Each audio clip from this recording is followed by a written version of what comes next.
Et on reçoit ce soir le ministre des Finances, Abdelrahman Ben Khalfa. Bonsoir. Bonsoir madame.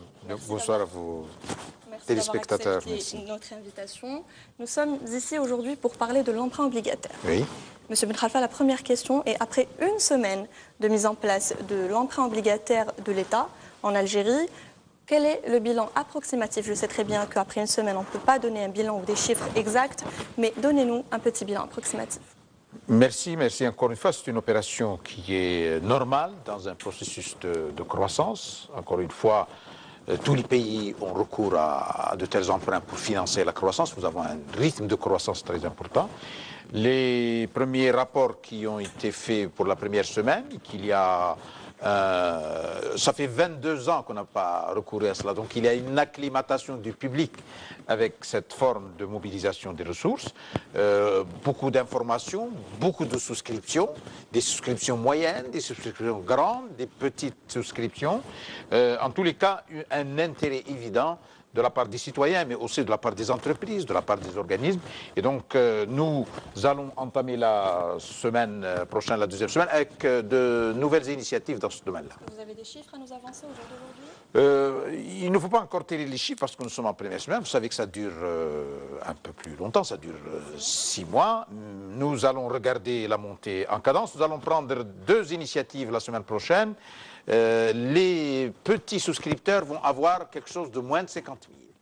Et les grands souscripteurs vont avoir aussi quelque chose de plus que 50 000 parce que beaucoup d'entreprises, beaucoup d'organismes ont demandé à ce que des bons, à ce qu'ils aient des titres plus importants. Donc, nous, au fur et à mesure que les demandes se font, nous nous approchons de notre clientèle. Est-ce que c'est un bilan qui vous réjouit, monsieur le ministre, pour l'heure? Est-ce que vous vous attendiez à mieux une semaine après le lancement de l'emprunt obligataire? Non, je vous dis sincèrement que c'est une opération, encore une fois, je vous le dis depuis 22 ans, donc on s'attend à ce que les gens... Il y a beaucoup de questions au niveau des banques, au niveau d'Algérie Post, au niveau de la trésorerie. Le début est toujours comme ça dans toutes les opérations, les gens questionnent, les gens se posent. Mais moi, ce que je dois dire aux uns et aux autres, c'est que c'est une belle opération, à la fois économique, à la fois de solidarité nationale, et à la fois une opération salutaire, parce que nous ne pourrons jamais laisser de l'argent quelque part, et l'investissement en a besoin. Très bien. Nous, de notre côté, en tout cas, les équipes de Shorouk News se sont déplacées dans différentes banques du pays. Ils sont revenus avec le compte rendu. Je vous propose de regarder le VTR de Hamza Chelouch. Commerçants, tous les gens qui sont des milieux d'affaires sont les bienvenus. L'essentiel, c'est que les capitaux soient des capitaux sains, S-A-I-N. Justement, comment vous comptez vérifier ces capitaux? Est-ce qu'ils sont sains ou pas? Comment vous comptez vous y prendre pour la vérification? Ça, ce sont des moyens internes aux banques. Les banques reçoivent des milliards de dinars. Ils reçoivent aussi des capitaux libellés dans d'autres monnaies. Il y a des instruments qui permettent à l'intérieur le suivi des comptes, etc., qui permettent de vérifier la qualité, les sources. Mais globalement, jusqu'à présent, tous les épargnants des banques, vous savez qu'il y a un montant d'épargne en stock dans les banques qui est investi, qui a dépassé 7 000 milliards de dinars. Tous ces capitaux sont venus des épargnants, des entreprises, et tous ces capitaux sont passés par les grilles. Et nous sommes l'un des pays qui, maintenant, sur le plan international, est classé comme l'un des pays les plus... qui a des périmètres, qui a des capitaux les plus sains. Il y a un mois, les autorités internationales se sont réunies à Alger sur ce sujet-là. Donc, nous n'avons rien à craindre de ce point de vue. Nos clients, nos épargnants, nos commerçants, qu'ils soient structurés ou pas, qu'ils aient fait une affaire ou plusieurs affaires, sont les bienvenus. Encore une fois, c'est quelque chose qui permet de réinjecter des capitaux qui sont endormis quelque part ou qui ne tournent pas suffisamment dans l'activité économique. Monsieur le ministre, vous aviez déclaré que l'opération s'étalerait sur une durée de 6 mois, mais que si le seuil souhaité serait atteint, vous alliez justement arrêter l'opération et peut-être commencer d'autres opérations. Quel est justement le montant plafond escompté?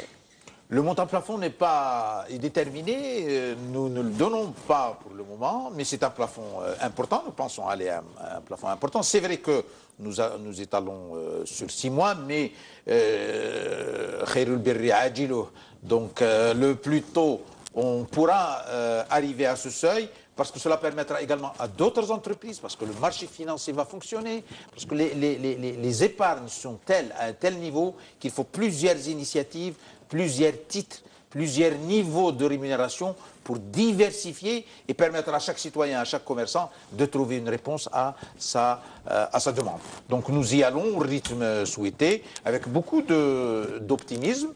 D'autres pays l'ont fait, l'ont réussi. Il y a certains pays qui le font 2-3 fois dans l'année. Nous commençons cette expérience après plus de 22 ans, encore une fois. Nous retournons à un sentier salutaire qui consiste à financer la croissance par les moyens nationaux. Ce taux justement de 5 et de 5,75 ne serait pas le taux le plus élevé au monde? Les taux, il faut les voir par rapport au taux d'inflation. Et donc les gens qui mettent l'argent, il ne faut pas qu'ils perdent de l'argent. C'est un taux effectivement élevé, il est au-dessus, mais nous sommes en train de faire rentrer, de garantir aux gens un rendement, nous l'appelons rendement du reste, et cet investissement sera investi dans des projets économiques qui vont rapporter peut-être plus, parce que l'État partage avec les épargnants le fruit de cet investissement qu'ils vont investir aussi bien dans des ouvrages importants qui vont vers la croissance que dans des entreprises et des investissements. Vous savez que l'État algérien est l'un de celui qui a le plus grand nombre d'investissements. Et donc ce taux-là est en fait une partie des bénéfices qui découleront de cet investissement, qui viennent de cet investissement. L'État prendra une partie directe ou indirecte et elle laissera aux épargnants 5,75, un niveau de rendement assez substantiel. Des projets que vous qualifiez d'abord de fiables, hein, n'est-ce pas? Tout à fait, de fiables, de rentables, ils sont étudiés, ils sont dans des portefeuilles, ils sont déjà configurés, ce sont des projets qui, lorsqu'on a de l'argent budgétaire, on les finance par le budget, mais qui sont maintenant, même nos partenaires internationaux ont validé un certain nombre de titres. Je ne parle pas simplement des partenaires nationaux, je parle aussi des partenaires internationaux. Et nous sommes dans cette voie salutaire qui consiste à recycler l'argent de l'épargne dans des projets économiques dans lesquels l'État est présent, soit directement, soit indirectement, soit en relation avec d'autres entreprises. Très bien. Abdelrahman Belkhalfa, l'Algérie, vous l'avez dit, et certains experts économiques aussi l'ont confirmé, l'ont avoué, l'Algérie traverse une situation financière assez compliquée, n'est-ce pas?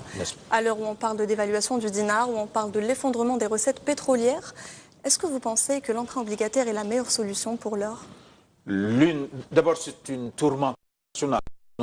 Point mondial il y a quelques jours, c'est une tourmente internationale, vous avez une récession partout, vous avez un recul, vous avez une guerre des taux au niveau des monnaies. La situation est difficile chez nous, oui, je l'avoue, parce que nous l'avons et les autorités l'ont dit, monsieur le Premier ministre l'a dit, nous avons perdu beaucoup de nos ressources. Parmi les voies salutaires pour notre pays, c'est au contraire, c'est de pouvoir, permettre de recycler l'argent qui est quelque part, qui n'est pas investi. Deuxièmement, rentrer l'informel dans l'économie, parce qu'il ne faut pas que l'informel reste toujours informel.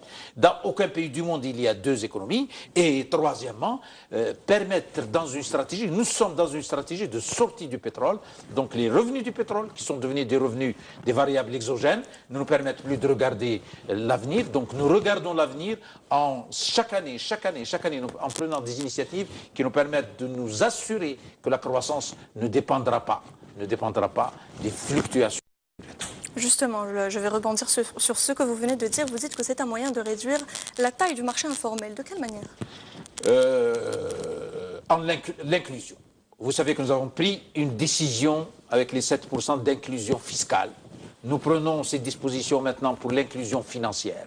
Ça s'appelle l'ihtiwa al-mali. Ça veut dire qu'il y a des Algériens qui gagnent bien leur vie, qui ont des capitaux sains, qui font une activité saine, qui n'ont rien à se reprocher, mais qui, pour des procédures, soit de registre commerce, soit des procédures fiscaux, sont parallèles, j'allais dire, en marge de l'activité économique. Ces Algériens, ces Algériennes, ils sont nombreux, ils m'écoutent aujourd'hui, ils font du commerce, ils font de l'industrie, ils font de l'artisanat, n'ont pas à rester en dehors de la croissance nationale. Et alors, on a pris une initiative en août pour faire une inclusion fiscale avec les 7%. Justement, nous prenons cette initiative, oui, nous prenons cette initiative, nous en prendrons d'autres, nous en prendrons encore davantage avec notre diaspora. L'essentiel, c'est que l'économie algérienne doit pouvoir vivre et compter sur les épargnes de tous les citoyens, et compter de façon économique parce que c'est un gain.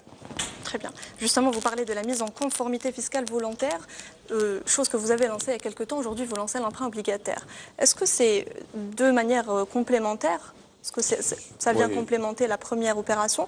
Ou est-ce que c'est peut-être une façon directe de dire que la première n'a pas marché comme vous l'auriez souhaité? Non, ce sont deux opérations différentes. La première opération est une opération de conformité fiscale. Il y a des gens qui ont accumulé un certain nombre d'impôts, qui n'ont pas payé pour différentes raisons, et qui, ce cumul-là, ne leur permettait pas d'avoir une relation saine et valable avec l'administration fiscale. Et donc, nous avons décidé, comme d'autres, selon des règles, ça s'appelle régularisation, ça s'appelle conformité, c'est destiné à des gens qui ont des fonds fiscalisables. Donc une activité commerciale. Celle-ci n'est pas destinée, au contraire, ce sont des épargnes, que ces épargnes soient des épargnes de commerçants, des épargnes d'entrepreneurs ou des épargnes de familles. Les familles ont beaucoup d'épargnes en Algérie, nous en sommes fiers. Ou qu'il s'agisse simplement de salariés, de gens qui ont des revenus. Là, c'est une opération financière. La première est fiscale, elle continue jusqu'au 31-12, et celle-ci est totalement différente, elle est de nature financière. Vous n'avez pas souhaité justement dresser un bilan de cette première opération? Est-ce qu'à l'heure où on parle aujourd'hui, vous êtes apte à le faire? Est-ce que vous pouvez dresser un bilan?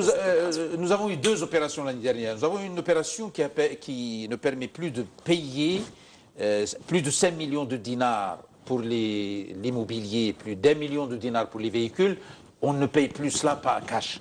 On verse le cash à la banque ou alors on fait un chèque. Il y a eu cette opération et l'opération de la conformité fiscale, qui est en même temps l'opération de conformité fiscale, mais qui a permis également de drainer une épargne.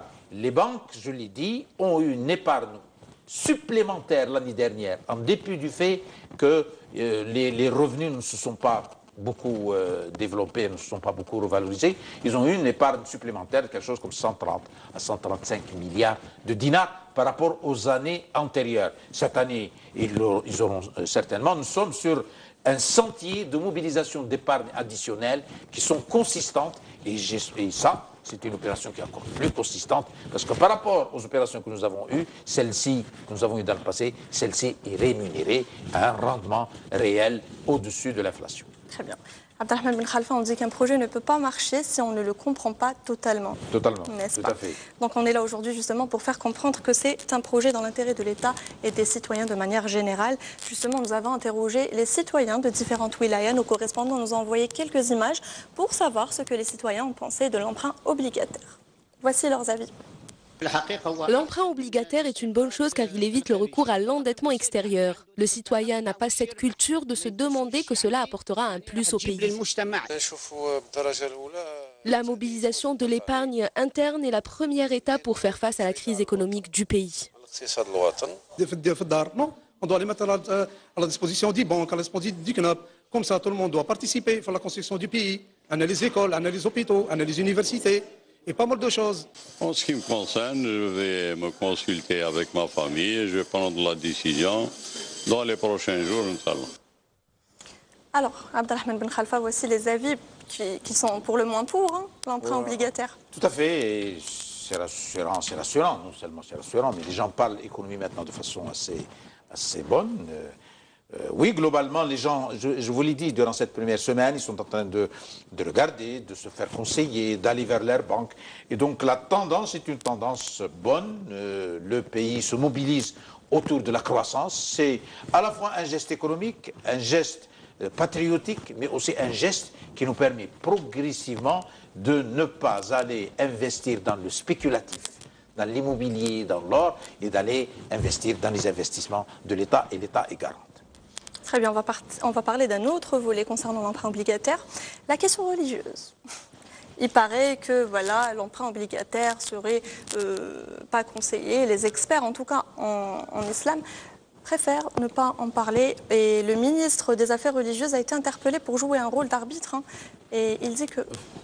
Enfin, là, il s'agit d'une opération bancaire, d'une opération financière. Encore une fois, moi j'ai dit deux choses. Un, le taux d'intérêt est un taux d'intérêt au-dessus de l'inflation. L'inflation étant, vous la connaissez. Et deux, je continue à dire qu'il s'agit d'un investissement économique, que l'État partage ce qu'il gagne avec les épargnants. Les épargnants participent avec l'État à la construction de voies ferroviaires, de ports, d'entreprises, d'usines, de nouvelles filières, de nouvelles activités. Et donc il y a un partage de bénéfices, un partage de rendement. C'est pour ça que vous voyez partout le 5 et le 5,75 est un rendement d'un investissement. Voilà ce que dit le ministre des Finances du point de vue économique et du point de vue financier. Eh bien, j'en connais qui ne sont pas de votre avis. En tout cas, Abdelrahman Ben Khalfa, il y a des pour et contre partout. On va écouter les avis de 2 citoyens que nous avons interrogés. D'un point de vue religieux, c'est un péché pour la seule raison que la personne qui placera son argent dans une banque durant une certaine période aura des intérêts en contrepartie. Les intérêts,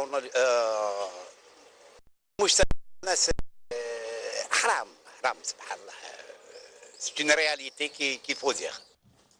Donc, une polémique autour du sujet, est-ce que c'est haram ou halal?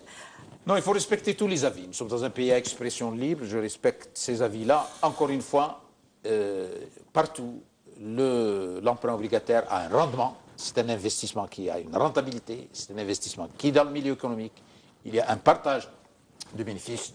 Les citoyens, comme dans d'autres dossiers, sont libres de penser. En tous les cas, sur le plan financier, c'est un investissement garanti, c'est un investissement économique et c'est un investissement qui produit. Ce n'est pas de l'argent qui est thésaurisé, c'est de l'investissement qui va tourner dans la machine économique et qui va produire des bénéfices que l'État partage avec ses concitoyens. Et votre collègue des affaires religieuses a réagi parce que, comme je vous l'ai dit, il a été interpellé pour trancher justement cette question. Et il a dit, voilà, je ne vais rien vous dire, on va l'écouter. Mohamed Aïssa. On n'a pas encore été sollicité pour émettre d'avis religieux sur le sujet. On est une instance républicaine. On attend d'être officiellement sollicité par le gouvernement. Le ministère des Affaires religieuses a des départements compétents pour répondre à la question. Abdelrahman Ben Khalfa. En milieu financier, il y a des autorités de régulation. Ce n'est pas le premier produit. Il y a des crédits à moyen terme, des crédits à long terme. Vous avez vu, il y a quelques jours, il y avait des actions en bourse. Il va y avoir des obligations en bourse. Ce sont les autorités de régulation. Il y a une autorité de régulation à la Banque centrale, qui s'appelle le Conseil de la monnaie et du crédit. Et il y a une autorité au niveau de la bourse, qui s'appelle la COSOP. Ce sont ces autorités-là qui donnent un avis sur un produit et sur sa conformité. Ce sont ces autorités. Nous sommes dans des marchés ouverts qui sont régulés selon la loi, et sur le plan financier, ce sont ces autorités qui se prononcent sur les produits financiers qui sont mis sur le marché. Très bien. Vous aviez dit que d'autres opérations seraient lancées après l'emprunt obligataire. Après les 6 mois donc, de l'emprunt obligataire, d'autres opérations seraient lancées. Oui, d'abord sur l'emprunt obligataire, nous sommes en train de regarder si on reste à 50 000, on prend d'autres. Parce qu'il y a des citoyens qui demandent des titres plus petits, 10 000, 20 000. Et il y a des entreprises qui demandent des titres plus élevés, 1 million de dinars, 2 millions de dinars, 3 millions de dinars, tant mieux. Donc nous allons probablement encore aménager le catalogue des titres. Et deuxièmement, oui, nous prendrons également des initiatives parce que ce sont les entreprises, beaucoup d'entreprises vont également rentrer sur le marché financier bientôt avec le concours des banques parce qu'ils se financent maintenant par les banques, ils vont se financer également par le marché financier. Nous retournons à une économie normale où il y a l'autofinancement, le financement bancaire et le financement par le marché. Une autre question qui a aussi suscité la polémique, qui a fait réagir beaucoup la scène politique. Cette fois-ci, on sort un petit peu de l'économie, on va parler un petit peu politique. Donc, vous faites partie du gouvernement. Le tweet du Premier ministre français Manuel Valls, qui a fait réagir, comme je vous l'ai dit, la scène politique de cette photo qui a été publiée du président de la République, Abdelaziz Bouteflika, plutôt affaibli. C'est un fait regrettable qui n'honore personne, encore moins un homme d'État. Voilà. C'est tout ce que vous avez à dire. C'est regrettable, regrettable, regrettable encore. Parfait. Et la dernière question, est-ce que vous aimez le sport? Oui, j'en fais même. Vous aimez le football? Moins que le jogging. Très bien.